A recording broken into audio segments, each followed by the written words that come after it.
Ganjing World, a brighter way of life.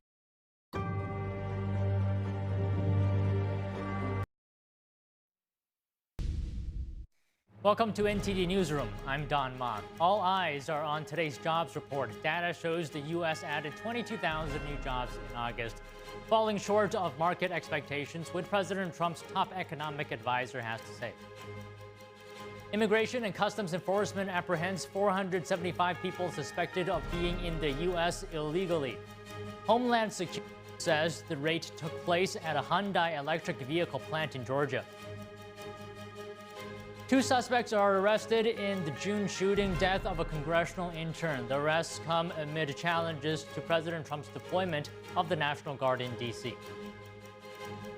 President Donald Trump plans to sign an executive order today to rebrand the Department of Defense as the Department of War. We discussed this with an expert panel.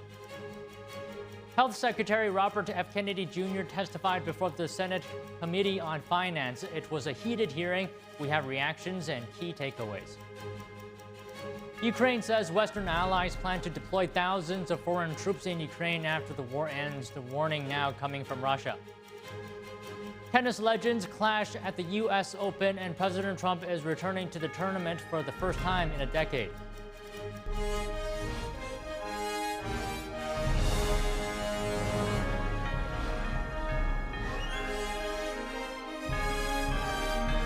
This is NTD Newsroom, live from our global headquarters in New York City. Good afternoon, and thank you for joining us today. And pardon the mess over there. It's Friday. The U.S. economy added 22,000 jobs in August. The number fell short of economists' expectations. It also confirms a slowdown in the labor market. The Labor Department said today that hiring decelerated from 79,000 in July. The unemployment rate rose to 4.3%. That's up from 4.2% in July. Average hourly earnings increased by 0.3%. That's the same as the previous month. But year-over-year wage growth slowed to 3.7%. Federal government employment continued to decline in August, losing 15,000 jobs. And manufacturing lost 12,000 positions, mainly due to a labor strike in transportation equipment manufacturing. Here's the director of the National Economic Council, Kevin Hassett, speaking on CNBC this morning. This jobs number was certainly a little bit of a disappointment right now, but one of the things, there was a Goldman Sachs study that came out yesterday that showed that because the BLS hasn't really done a good job on its seasonal adjustment in August, that they tend to revise this number up by almost 70,000 jobs when they give you the revised number a month later. As you have to sit back and think, well, what's really going on in the economy depends on lots of indicators, and here are the ones that we're looking at that are giving us the judgment that the economy is sound and inflation is low. We're very, very excited about where things are going. It's a little bit of a disappointing job number, but I pretty much expect it's going to revise up. The White House weighed in on the new jobs data. Press Secretary Caroline Leavitt posted on X that President Trump has created more than 1 million jobs in the private sector, all of which are filled by American-born workers. Leavitt reiterated calls on the Federal Reserve to cut the rates. The August report follows President Trump's firing of Erica McIntyre, former head of the Bureau of Labor Statistics. Her termination came after a July jobs report that Trump said was rigged to hurt him and other Republicans politically. He also raised concerns over reports that came out ahead of 2024 election. President Trump has signed an executive order enacting a major trade deal with Japan, setting new tariffs and securing U.S. investments. He also hosted top executives at the White House yesterday for talks on artificial intelligence and the future of American manufacturing. Here's more. President Trump signed an executive order Thursday setting a 15% tariff on nearly all Japanese imports and locking in major Japanese investments in the U.S.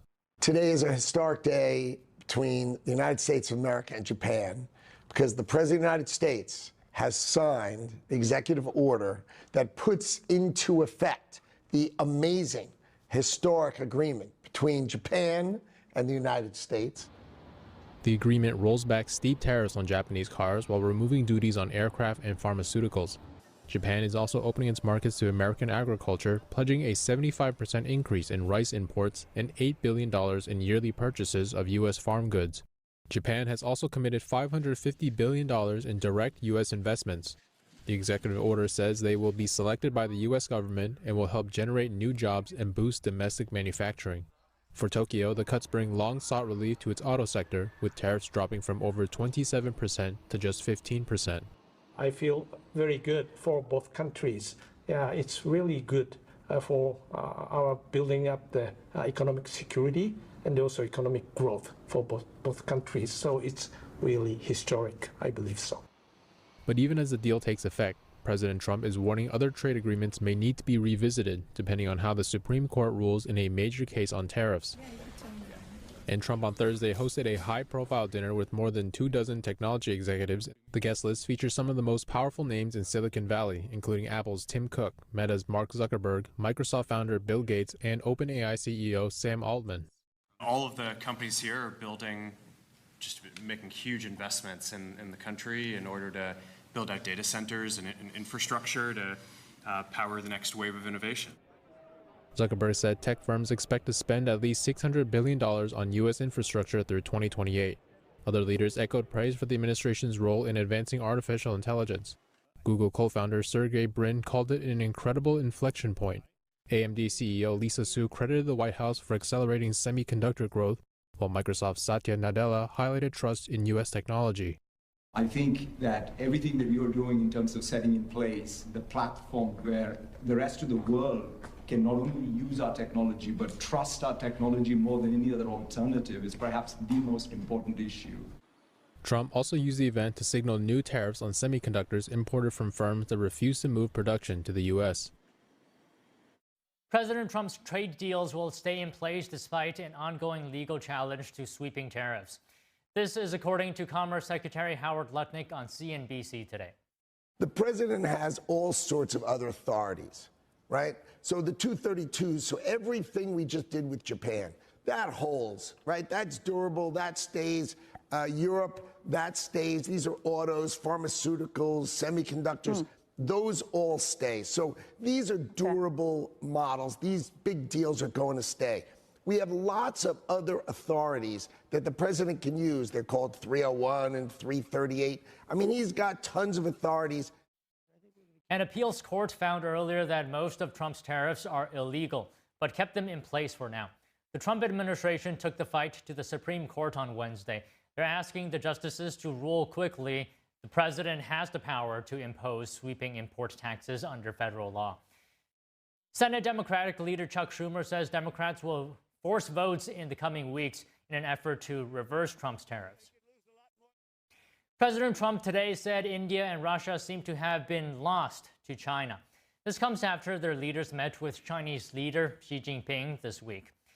Trump wrote on a Truth Social post showing the three leaders together, quote, "Looks like we've lost India and Russia to deepest, darkest China.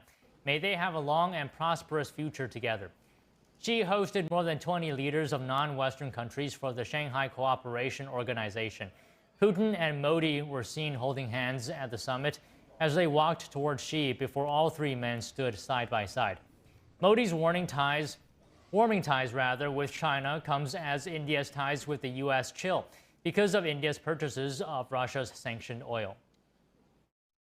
The European Union's energy chief says it supports President Trump's plan to stop buying Russian oil. Yesterday, Trump said Europe's oil purchases are financing Russia's war effort. The bloc's energy commissioner says he agrees with the president and that Europe hopes for Trump's support.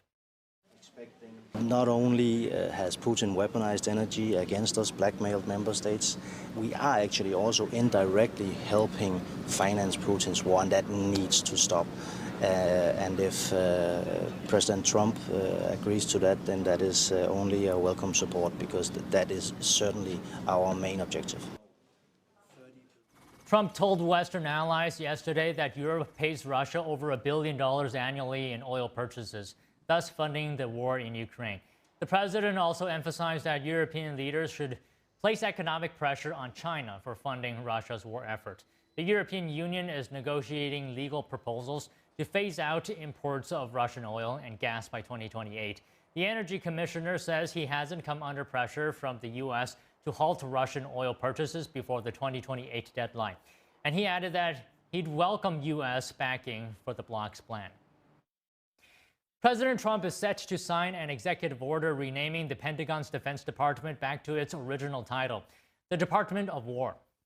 Trump has argued the new name carries strength, recalling victories in World Wars I and II. Defense Secretary Pete Hegseth echoed that sentiment, saying words and titles matter. The move revives the title of the department when it was first established in 1789. Congress renamed it the Department of Defense in 1949 under the National Security Act. That change required an act of Congress. At the moment, it's not clear how might it play out this time.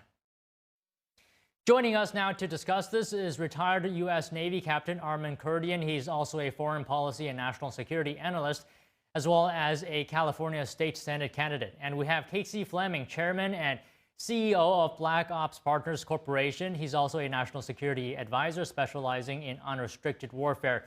First of all, good afternoon to you both. Armin, I'll start with you. What is that administration trying to communicate, in your view, by changing from defense to war? Good afternoon, Don. They're trying to communicate, as you said, strength, a different kind of perception, new U.S. Pride in our military and our ability to affect events around the world. Now, if you go around the world and look at various militaries, they're pretty much all labeled as their defense departments. Even Russia has their strategic defense forces, but obviously they're very offensive right now. But perception is definitely a reality. The Trump administration has worked very hard to withdraw U.S. forces and withdraw conflict from around the world, and he's signed 4 or 5 peace treaties this year as well at the same time. So this is a little bit of a dichotomy to rename the Department of Defense to the Department of War to something that harkens back to the first couple of world wars. I'm not so sure how well it's going to play amongst the American people, let alone the rest of the world. So Casey, you heard what Armin said. What do you think here? How do you like the name change? I actually like the name change. I think it sends a message to the rest of the world, and perception certainly is reality.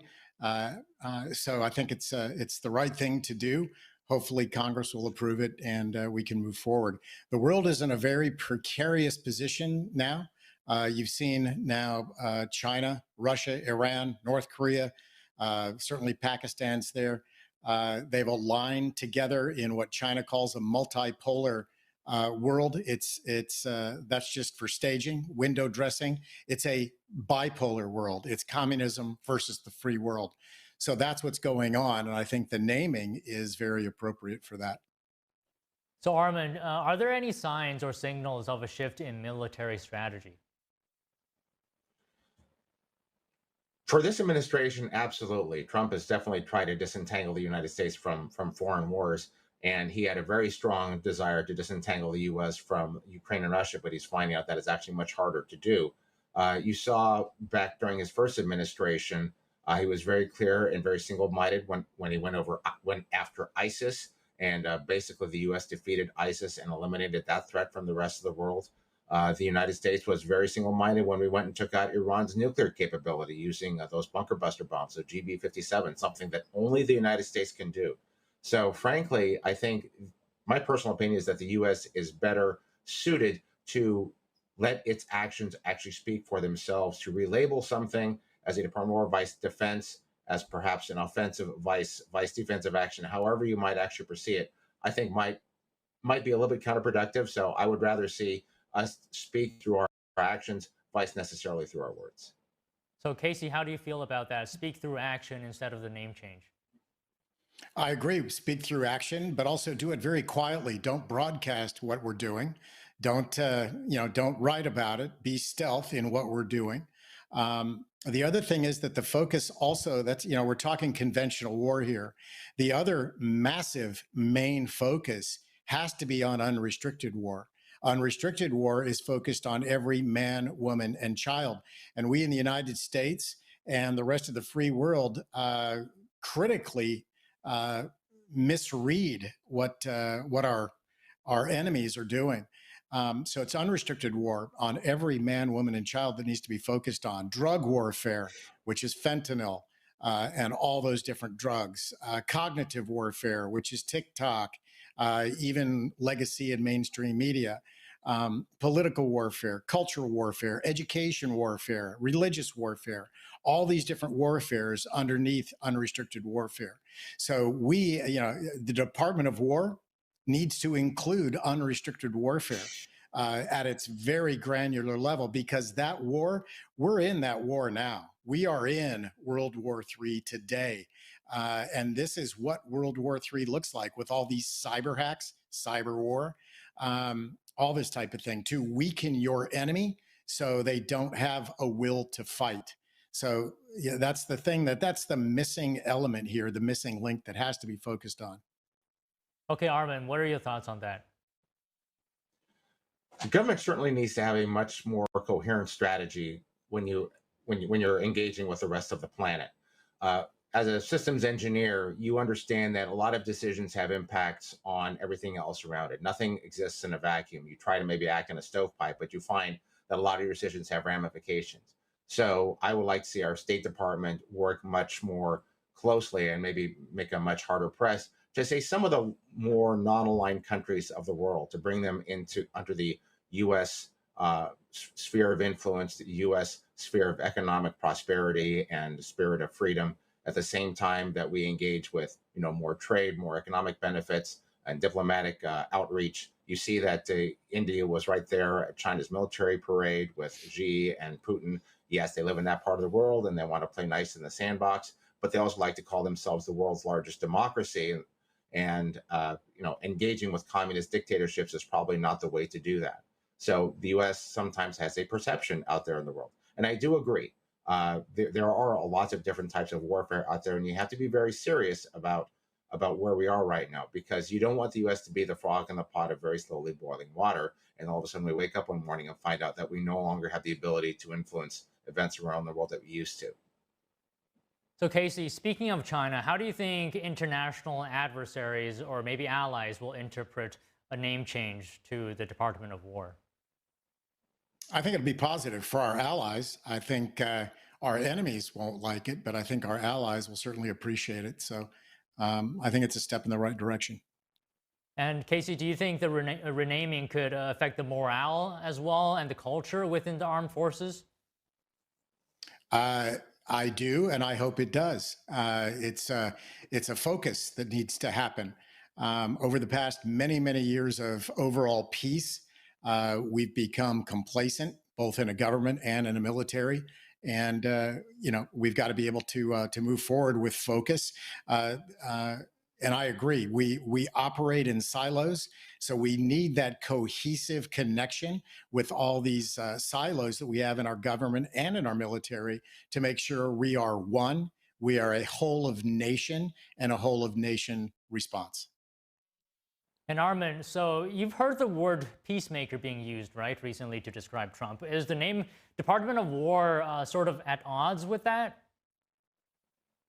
That's my concern, because, as we said, we've seen him bring, conflict in Cambodia and Thailand to an end, India and Pakistan. So, and we have the Abraham Accords, and I know he wants to bring more countries under the Abraham Accords as a man of peace. So there is, like I said, a little bit of a dichotomy between what he's actually done and perhaps the verbiage of the perception for the Department of Defense. Look, as someone who's led, hundreds of men and women, in an operational squadron or in a systems command, having folks work under me, all I can tell you is that they want to be resourced and they want to be provided what they need to actually get the job done. They want to see their work lead to achievement and lead to success, and that's really what kind of drives the ball forward. The elimination of DEI, the elimination of wokeness within the military, I think was absolutely critical. It was killing recruitment.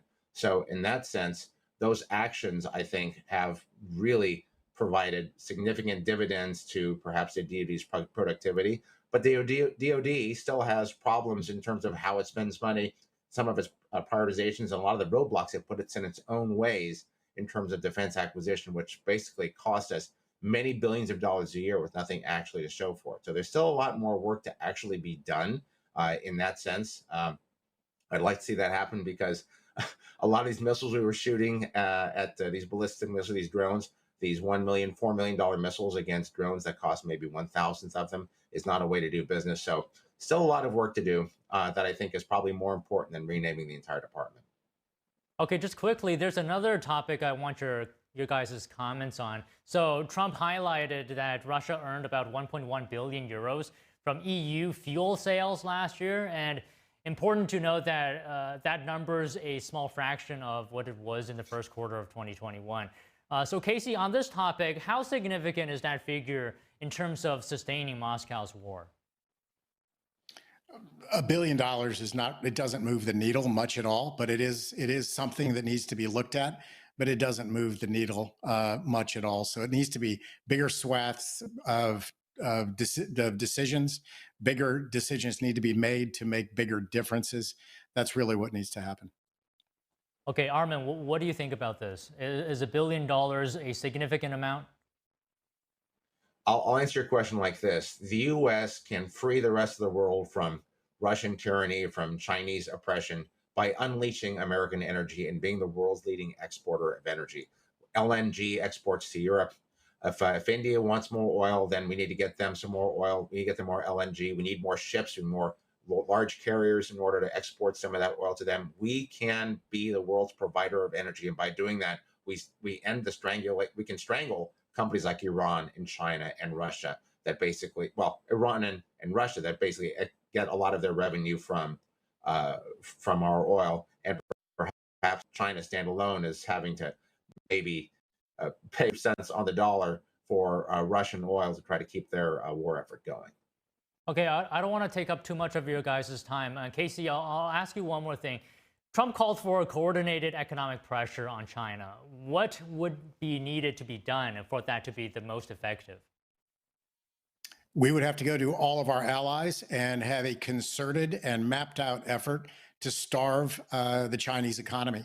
So everybody needs to be in on that. So it's an economic move. It's also a security move. That's really what needs to happen. So China needs it. The world, you know, from my crow's nest, the world is at war. We are in a war. It's just not a hot war yet. It's not conventional. It is certainly unrestricted war, again, to weaken your enemy by all means necessary within the borders of your enemy. And that's happening throughout the US, through Europe, Canada, Australia, all of our allies. And we all have to come together, but first of all, from a security perspective, also an economic perspective, and all operate as one. And I think that at that point, we will be able to make a significant difference on China, whose only goal is to completely eradicate the United States from the map. And that's where it's going. I've been doing this for 15 years. The story hasn't changed at all. Well, good discussion today. Thank you, Casey. Thank you, Armin. Thank you. Immigration and Customs Enforcement apprehends 475 people suspected of being in the U.S. illegally. Homeland Security says the raid took place at a Hyundai electric vehicle plant in Georgia. We have that story and more when we return from the break.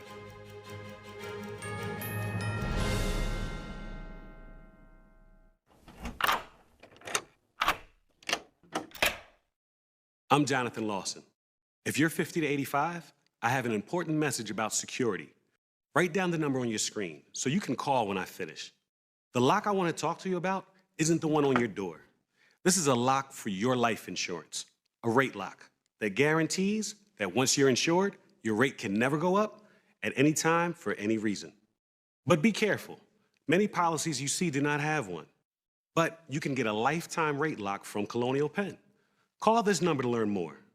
This plan was designed with a rate lock for people on a fixed income who want life insurance that fits their budget and is simple to get. Coverage options start at $9.95 a month, less than 35 cents a day. Act now, and your rate will be locked in for life.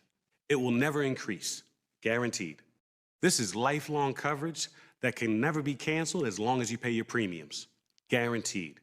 And your acceptance is guaranteed, with no health questions. You cannot be turned down because of your health. Call for your information kit and read about this rate lock for yourself. You'll also get a free beneficiary planner. Both are free with no obligation. Don't miss out. Call for information, then decide. Read about the 30-day 100% money-back guarantee. Don't wait. Call this number now.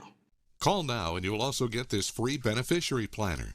Use this valuable guide to record important information and your final wishes, and it's yours free just for calling. So don't wait. Call 1-800-357-4821 for your free information. That's 1-800-357-4821. There's no risk or obligation. That number again is 1-800-357-4821. That's 1-800-357-4821. 1-800-357-4821. Call now. Big things are happening at Mathis Home. Come in now for 65th anniversary savings all over the store. Like this oversized sofa in an ultra soft fabric with thick premium gel cushions and 5 throw pillows. Anniversary priced at just $9.99. That's an incredible value. Just one of over 100 great sofas in stock and ready for you to enjoy tonight with fast and easy financing and free delivery. Don't miss out on 65th anniversary savings happening now at your furniture superstore, Mathis Home. Kids love it. Parents trust it. Obviously. Explore GJW Plus Kids Series and Ganjiong Campus courses led by expert educators. This is spectacular. Children will learn values like respect, responsibility, and knowledge in language, science, and more. Wow. All while having fun. Perfect. Subscribe today at GJW Plus Kids, where learning meets fun.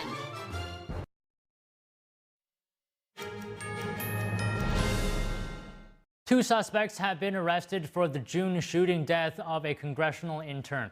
U.S. Attorney for the District of Columbia, Jeanine Pirro, briefed reporters today on the arrests. Individuals have been arrested, and this is a critical step in justice. But our work is not done as we continue to seek a third suspect in this case. Charges have been filed against two individuals. 17-year-old juvenile by the name of Jalen Lucas. He is a juvenile, now charged in adult court. Another 17 years old, Kelvin Thomas Jr., another juvenile being charged in adult court, both of them charged with murder while armed under the D.C. Code 22-2101, which is murder in the first degree. Pirro told reporters several guns were found at the scene. Intern Eric Jackham was fatally shot in D.C. on June 30th. The 21-year-old had been interning for Kansas Representative Ron Estes at the time of his murder. The arrests come as President Donald Trump has deployed National Guard troops in D.C. in an effort to rein in violent crime. The Attorney General for the district has sued to stop the deployment. Continuing with D.C., National Guard troops in the nation's capital will extend their encampment through November 30th. The commanding general yesterday said the soldiers will continue to help ensure public safety in the troubled city. Brigadier General Leland Blanchard II said the deployed personnel will remain because their mission is not yet complete. Blanchard said the goal is to make sure everyone that walks through the streets of the city is safe, saying the nation deserves that. Trump previously invoked Section 740 of the Home Rule Act, which allows the president to control the city's police department for up to 30 days. Any extension needs approval of Congress. ICE yesterday apprehended 475 people suspected of being in the U.S. illegally. Homeland Security says the raid took place at a Hyundai electric vehicle plant in Georgia. As we had determined through our investigation in advance and certainly experienced yesterday, there was a network of subcontractors and subcontractors for the subcontractors there. So the employees worked for a variety of different companies that were on the site. It was not just the parent company, but also subcontractors, and we're unveiling that whole network.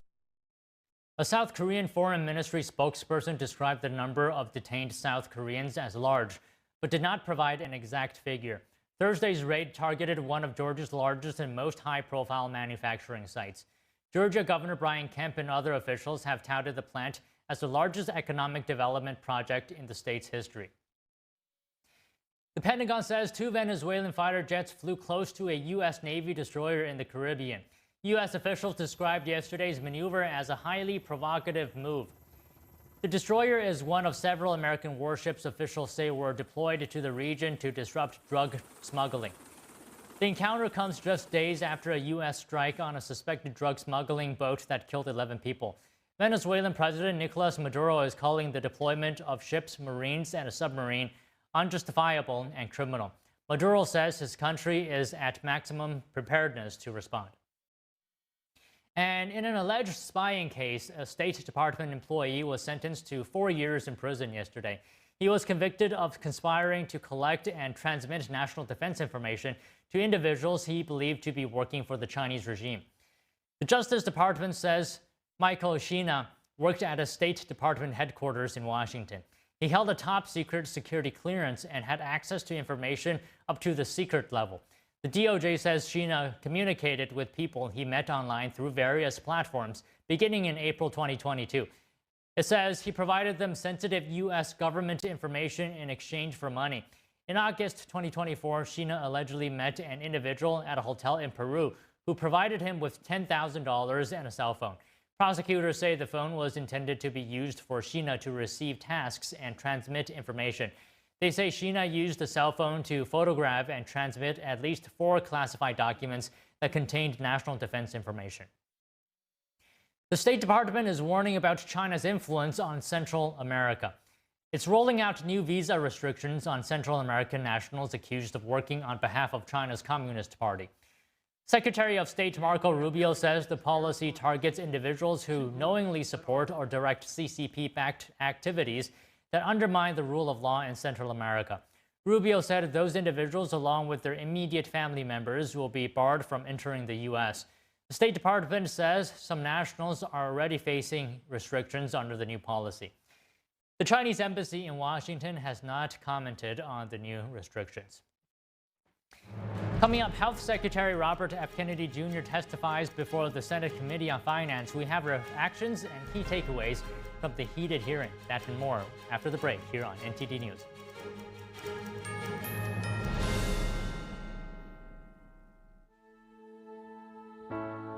We come from a long line of farmers, and there's a sense of pride with being part of these multi-generational businesses.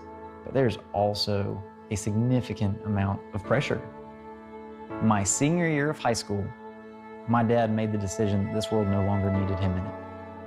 I don't know if he was overwhelmed by the bills and checks that weren't going to be coming in because of the strawberries dying off, but it breaks my heart that my dad made a permanent decision for a temporary issue. Don't feel like you have to go through it alone. Farmers have to take care of their physical and their mental health, because what's a farm without a farmer? In the mornings, that's my time. Watching the sun come up, I can have a cup of coffee and exercise if I want to. It helps me start the day with a sense of gratitude. Yay! Every day is a new opportunity. Don't forget to check in on yourself. Love, your mind. That first time seeing my son, I feel like my life did a 180. I was already trying to change my perspective of life and really just be a father figure that I never had. Being present is the most important part. I'm still growing every day. Becoming a better version of myself. To be the better mirror for my son. I mean, he's just growing. He's becoming his own person. Man, first I saw him dance, bro, he brings the vibes, you know what I'm saying? He brings the party no matter what.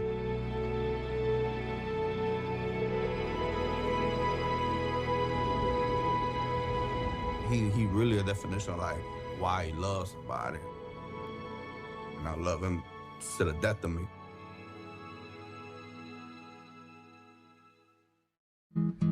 Where did the time go? Somehow I lost all those years. Where did the time go? I don't know how I got here. How did I get here?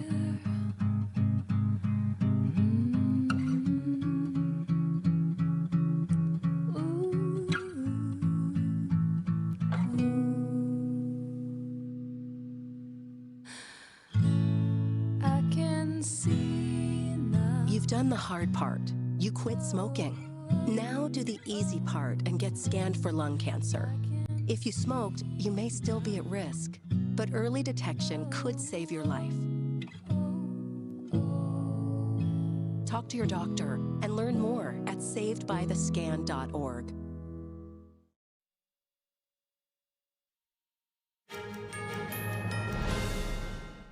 Health Secretary Robert F. Kennedy Jr. testified before the Senate Finance Committee yesterday. Joining us now to discuss the takeaways is Jeffrey Tucker, the founder and president of the Brownstone Institute, a nonprofit organization focused on the post-pandemic freedom and reform. He's also the author of Life After Lockdown. Jeffrey, good afternoon. So I'm sure you watched the hearing yesterday. It was quite heated in some moments, I would say. What was your number one takeaway, the number one thing that stood out to you in the hearing? I don't know.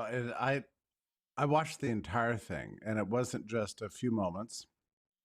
It was the entire thing. It was seemed to be a premeditated attack from the very beginning all the way to the very end. I don't know how it is that Bobby, I should say Robert F. Kennedy, was able to hold up that entire time. I thought he handled himself masterfully. He tried not to lose his temper, but he also, they wouldn't let him get a word in, present his evidence, his thinking, his rationale. Fortunately, he's on many interviews all the time, so the American people have a chance to see who he really is. But they really didn't want him to talk. They wanted to use it just for grandstanding and a politically motivated attack. I found it actually quite shocking and disappointing. And then today, to see so much of the national media on the left and the right and the middle and everyone in between doing the same thing all over again for him. And I spent most of the day trying to think about, what this could be. I know that he's attacking a very powerful industry, pharma, and attacking and questioning some very revered practices like vaccination. But he deserves a hearing, that he deserves to be listened to. And I think this country is making a grave mistake by this sort of attack on Bobby. He really needs people's support right now, I think. So going into some of the specifics, and you can talk about any point you want, but Kennedy said yesterday the CDC's data chaos makes it hard to quantify either the benefits or the shortcomings of COVID-19 vaccines. What was your reaction to that? Well, there was a strange moment when they asked him how many people died from COVID, and he said, I don't know. So it's not that he doesn't know and everybody else does, it's that nobody knows. And that was a very intelligent and very striking comment, because we had rampant, this is not in dispute, we had rampant death misclassification among all ages. Even from the early part of the pandemic, Deborah Birx announced from the White House that they were going to classify anybody who died with COVID as dying of COVID. Okay, that was sad, and I'm going to say this was sometime in the summer or even earlier of 2020. At that moment, she blew up the data. So we have very bad data, and we know for sure that the CDC wildly exaggerated infant and childhood death from COVID by this one little data trick alone. And then you add to that the inaccuracy of the PCR tests that were widely used in the early days. They had as many as 90% false positives, as the New York Times itself admitted back in those days. So if on one hand you're classifying everybody who dies with COVID as having died of COVID, and then using a PCR test with 90% false positive to classify them as having having had COVID, which is not the same thing as being sick. It could mean just being exposed in some way. So you have a major data problem. So we are at the point now, and this is extraordinary, that we actually do not know. Nobody knows how many people in the US died from COVID. We don't even have a really clear sense of what's called the case fatality rate, or even a clear sense of the infection fatality rate. I mean, it's amazing to think that, and this is what he was trying to draw attention to, in that in the age of science, the age of data, and so much disease surveillance and everything else, that the public health agencies could have messed this up so much that we actually know less about COVID now than we have since the early days of the pandemic. I mean, it's absolutely extraordinary. So he was trying to explain this, and these politicians gathered there just didn't want to hear it. Okay, there's another topic I want your opinion on. So Florida Surgeon General is working to eliminate vaccine mandates, including for school children. While medical freedom advocates will praise this move, there may be some parents, I'm sure, concerned about what this means for their kids. So what can the Florida government do to justify its decisions to those concerned about epidemics in schools and other environments? I saw that press conference with Dr. Joe Ladapo, and everybody was cheering. People were crying in joy over it. We need at least one state with medical freedom, and we can judge the health outcomes afterwards. Of course, he's not saying any more than RFK is saying that if you want your child vaccinated, if you yourself want to be boosted for COVID or whatever else you want, you can get it. It's not as if these shots are banned. All he's doing is not requiring them of people, violating people's conscience, really. And what you see right now happening is in these states that are actually tightening vaccine restrictions are losing residents to the states that are allowing more medical freedom. So people are going to places where they're not having their kids forced to accept these jabs that many people are gravely suspicious. The childhood schedule is blown up so much over the last several decades that parents are starting to worry that it's too much, and they want the freedom to choose. That's all he's doing. I also find it striking that so many people the people who object to this are saying that they want other people's children to be vaccinated, even though their own children are vaccinated. If you're vaccinated against this stable virus, you're not going to get it regardless.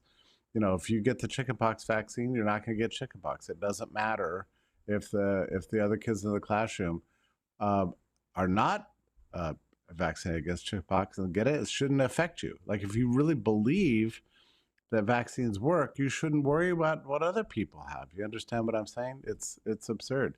I also do want to comment really quickly on something I think is a little exaggerated concerning Robert F. Kennedy and his tenure at HHS.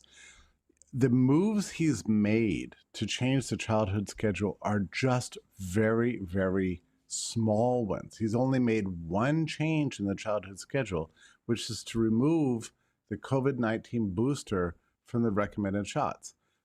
Children are of vanishingly low risk, near zero. The boosters that are out there now do not even pertain to the strain that exists. We know that the shot's effectiveness only lasts 3 or 4 months anyway. It makes absolutely no sense by the data or the logic or anything else that the COVID-19 shot should be on the childhood schedule recommended by the CDC. That's all he's done, is taking it off the recommended schedule and recommended that it only be for extremely at-risk populations that are more elderly as an option.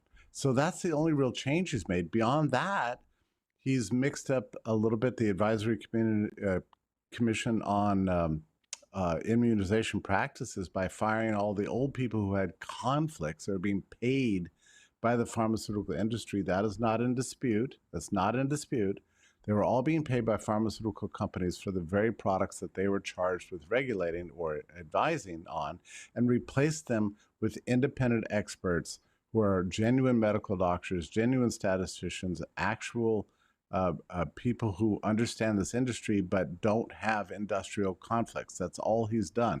That commission will meet in about 2 weeks for its second meeting, and they're going to be considering some very important shots. So these are very important, essential changes. He was given the task of getting into these public health agencies and doing something to uproot the corruption and restore trust, and that is exactly what he's doing. Well, okay, Jeffrey, we're out of time today, but I always enjoy hearing what you say. Thank you very much. Okay, my pleasure. Thank you. A U.S. congressman is urging the Senate to pass the Stop Forced Organ Harvesting Act. This comes after Russia's Putin and China's Xi Jinping were caught discussing organ transplantations earlier this week. Beijing has tried to cover up this conversation.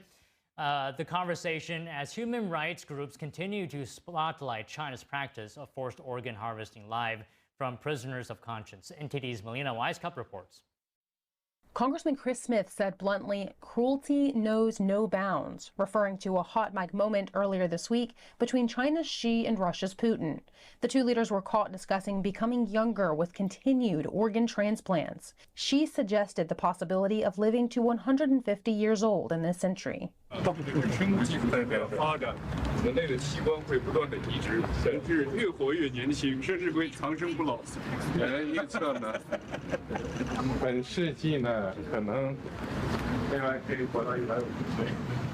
the incident, Western media reports highlighted the moment in shock, while Beijing sought to cover it up. Chinese media outlets have taken down videos containing the clip or covered the sound with music and replays. Russian leader Putin confirmed the talk while adding he didn't pay attention to it. The topic hits a nerve for Chinese Communist Party leaders. Human rights activists are working to expose the CCP's forced live organ harvesting. When you do something like this, you think you're getting a great benefit, but you are doing it at a terrible cost to someone else's life. An independent investigation from the UK's China Tribunal in 2019 found the killing for organs scheme to be widespread in China.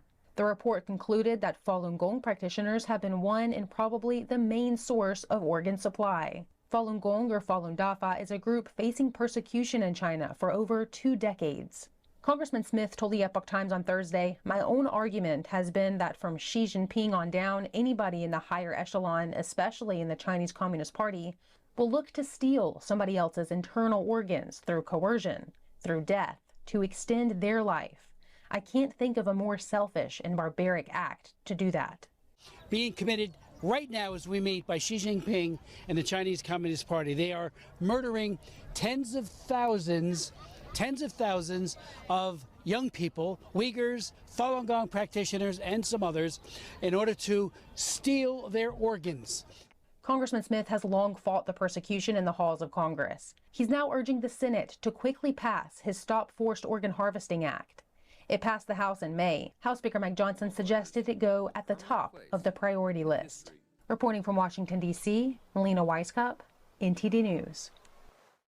The aim is to upgrade aerial, naval, and cyber operational capabilities against North Korea's nuclear and missile threats.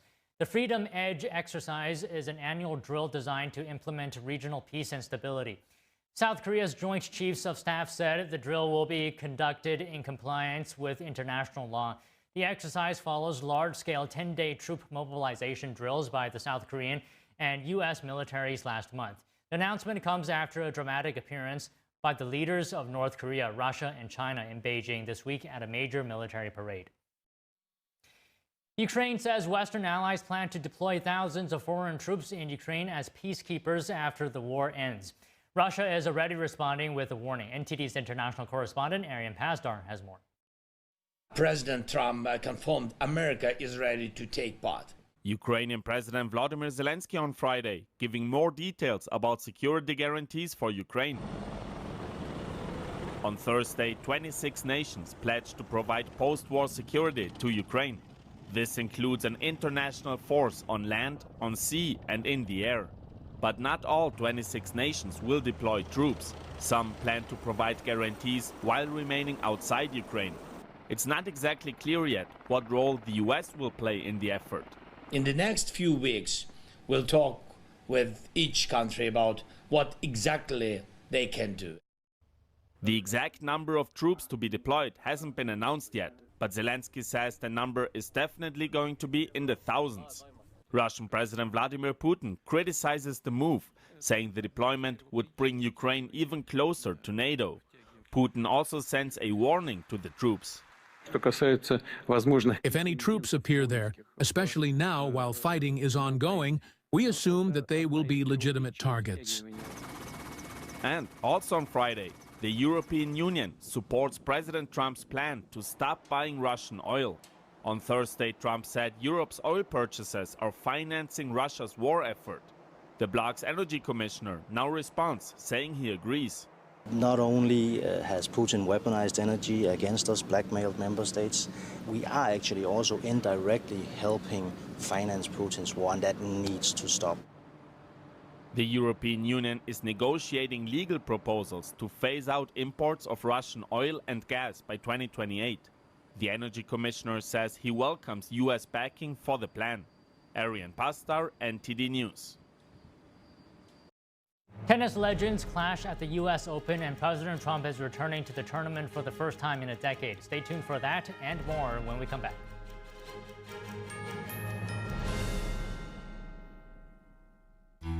This land, our America,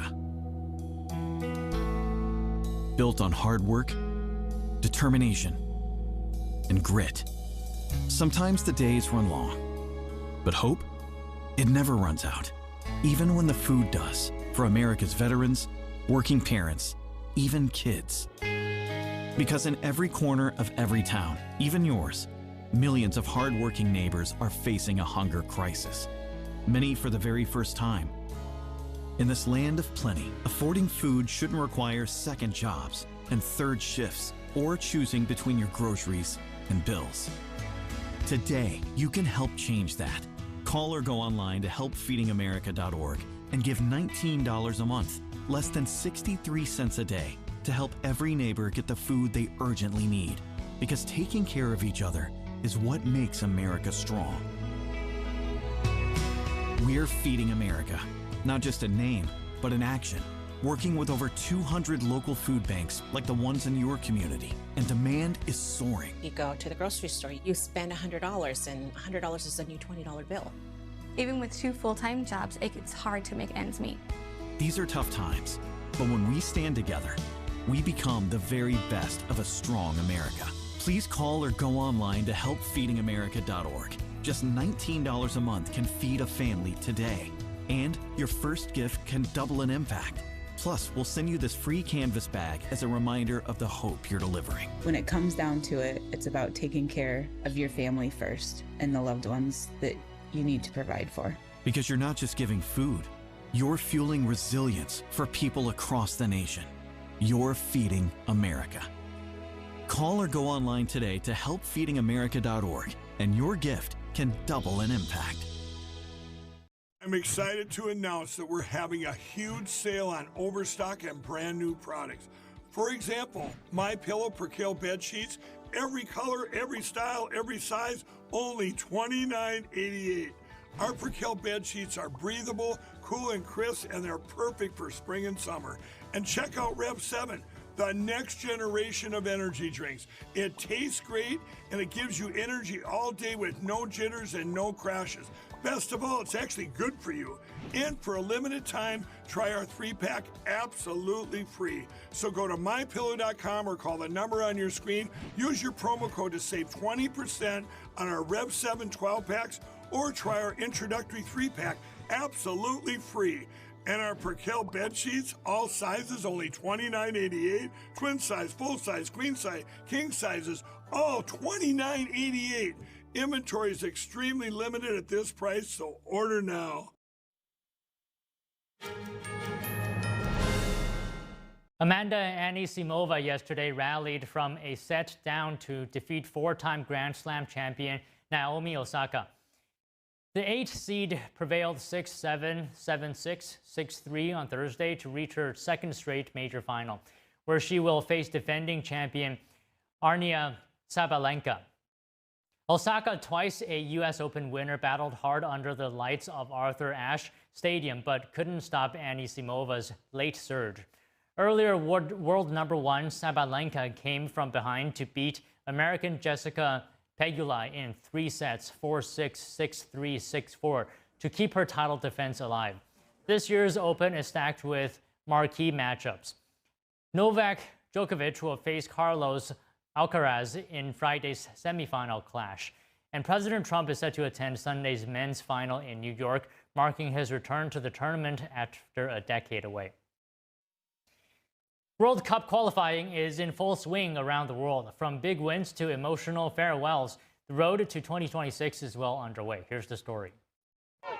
Uruguay, Colombia, and Paraguay have qualified for the 2026 World Cup. They secured their spots in the second-to-last round of South American qualifiers. They will join Argentina, Brazil, and Ecuador, who have already qualified. Peru is now out of the competition after losing to Uruguay. Uruguay fans celebrated in the streets after their team qualified for the 2026 World Cup Thursday. Fans packed the Centenario Stadium in Montevideo, celebrating with fireworks and chants to celebrate the big moment. An incredible emotion. It was a beautiful match at home with a full house. Alle kennen sei es, go Uruguay. We're on our way, and we're going to be champions again. Lionel Messi created a special memory in his last home World Cup qualifier for Argentina. He scored 2 goals Thursday in Argentina's 3-0 win over Venezuela. Argentina will face Ecuador on September 9th, but Messi will return to the United States to prepare for his commitments with Inter Miami. A packed and loud crowd at Estadio Monumental came to say goodbye. For me, he's the best player without doubt in our history. But whether he's the best player ever, for me, this human side, he's a great person and an example, and I'm now getting emotional. Venezuela remains in 7th place with 18 points. They still have a chance to qualify through an intercontinental playoff. France captain Kylian Mbappe on Friday called for more time off for elite soccer players as scheduled games increase year after year. From my experience in football, from my eye as a follower of football, as someone who watches lots of matches, I don't remember seeing a footballer who has played 60 matches in a season at a high level. Two-time world champions France will take on Ukraine in their Group D opener. A 102-year-old Japanese climber has become the oldest person to summit Mount Fuji. Guinness World Records recognized Kokichi Akuzawa's achievement after he reached the 12,000-foot peak in early August. I had my concerns, but once you get there, referring to Mount Fuji, I was really tempted to give up halfway through, but my friends encouraged me, and it turned out well. But it was tough. Akuzawa climbed with his 70-year-old daughter, his granddaughter, her husband, and 4 friends. The climbing party camped for 2 nights on the trail before their August 5th ascent. The trip was not Akuzawa's first record-breaking climb up Mount Fuji. He was 96 the first time he became the oldest person to scale Japan's tallest and most famous mountain. The French government may collapse on Monday as opposition parties plan to vote against a confidence vote set by the Prime Minister. President Emmanuel Macron could appoint a new premier, call snap elections, or resign. We have that story when we come back.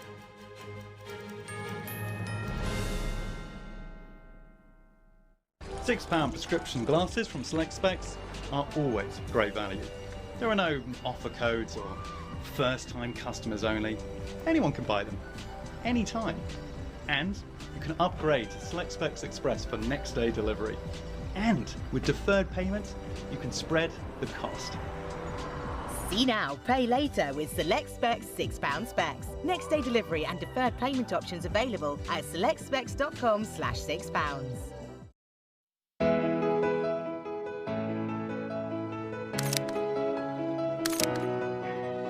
Focus on beauty, showcase nature, share kindness, feel brightness, capture the beautiful moments in your eyes. Your works will be showcased in galleries and on multiple online platforms, appreciated and collected. Please visit photo.ntdtv.com. So at the age of 5, I was sexually molested.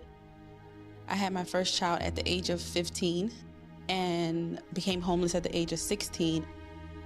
The scariest part about not having a place to live was having a child and not having a place to live and not knowing where our meal was going to come from and where we're going to sleep. To be homeless as a teen, I didn't ask for that. No young person should ever have to worry about having a safe place to sleep at night, or a warm meal to eat, or whether anyone cares about them. 1 in 10 young adults will experience a form of homelessness this year, and that's unacceptable. But the good news is there is an organization making a big difference, Covenant House. Call or go online now. For a gift of only $19 a month, just 63 cents a day, you can provide hot meals, safe shelter, medical care, and love to more than 2,000 young people who sleep at a Covenant House every night. For over 50